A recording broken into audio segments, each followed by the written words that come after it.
Now, on our second lead story today, we are in Djibouti. Parlons à présent de Djibouti. Les États-Unis, préoccupés par la présence d'une base militaire chinoise à Djibouti. Ainsi s'exprimait Jim Mattis, le chef du Pentagone, à l'issue de sa visite dans ce pays de la Corne de l'Afrique. Il s'y est rendu pour renforcer le système mis en place pour combattre le groupe islamiste somalien Al-Shabaab. Préoccupation déjà exprimée au début de ce mois par le commandant des troupes américaines en Afrique, le général Thomas Waldhauser, à cause de la construction d'une base militaire chinoise près de la leur et celle de la France. C'est la première fois que deux nations de l'OTAN partagent un même espace avec une nation concurrente.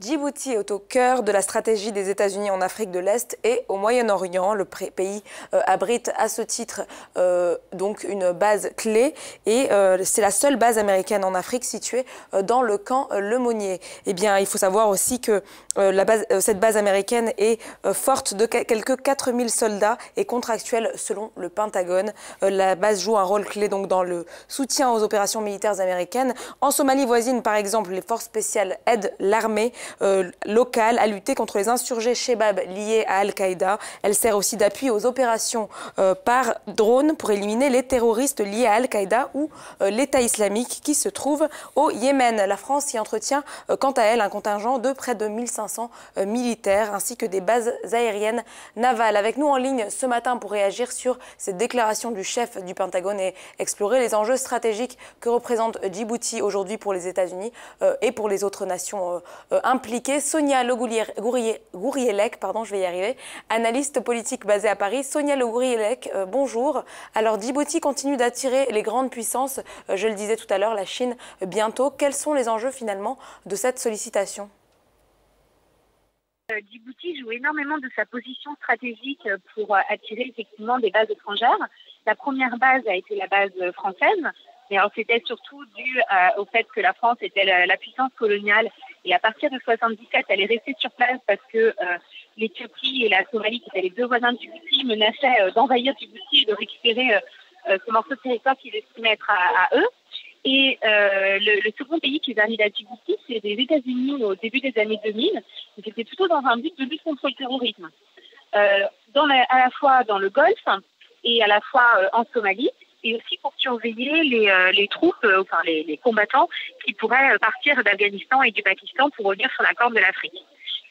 Et ensuite, effectivement, il y a eu, à partir de 2008, la lutte contre la piraterie. Et donc, Djibouti est vraiment devenu la zone, le pays de lutte contre la piraterie. Et là, on a les pays européens qui sont venus s'installer. L'Italie a notamment une base sur place. L'Espagne et l'Allemagne sont de passage. Ils n'ont pas de base permanente, mais ils sont à Djibouti. Et ça a été suivi du Japon, qui a eu également une base en 2009-2010, à vérifier. Et donc là, plus récemment, on a la Chine. Alors, principalement parce qu'elle investit beaucoup dans la Corne de l'Afrique, et donc on pense que c'est aussi pour pouvoir sécuriser ces travailleurs présents dans la région, et aussi pour sécuriser le détroit d'Bab el-Mandeb face de nombreuses marchandises. Et donc c'est très important pour le commerce chinois. Et récemment, avec le conflit au Yémen, on a l'Arabie Saoudite qui pourrait également installer une base à Djibouti, donc en face du Yémen. Sonia, alors pourquoi est-ce que l'installation d'une base chinoise et d'une présence militaire chinoise inquiète autant les Américains ? Alors effectivement, la Chine et les États-Unis sont les deux grandes puissances au niveau international. Elles ne sont pas forcément alliées. Il y a souvent des compétitions et de la concurrence entre ces deux États. Et Djibouti, c'est un tout petit État, 23 200 km². Et là, on va avoir à quelques kilomètres de distance, dans la capitale même, une base américaine et une base chinoise. Alors il y a beaucoup d'inquiétudes, notamment en raison du renseignement qui pourrait avoir lieu, des écoutes qui pourraient avoir lieu les uns sur les autres. C'est vraiment Djibouti une question en ce moment. Et puis les Américains sont un petit peu embêtés parce que du coup ils ont dû retirer leurs troupes et leurs moyens sur certaines zones pour laisser la place aux Chinois. Une dernière question, Sonia Le Gouriellec. Quel bénéfice pour Djibouti en accueillant ces bases finalement ? Alors, moi, j'appelle ça une rente stratégique parce que tous les États présents sur place doivent payer un loyer. Alors, je crois que les Djiboutiens appellent ça une compensation fiscale. Et donc, ils gagnent effectivement des millions par cette présence étrangère. Je crois que c'est plus de 60 millions de dollars pour les Américains, 30 millions pour les Français, les Japonais, c'est du même ordre. Donc, c'est une rente très importante pour un pays qui n'a aucune ressource.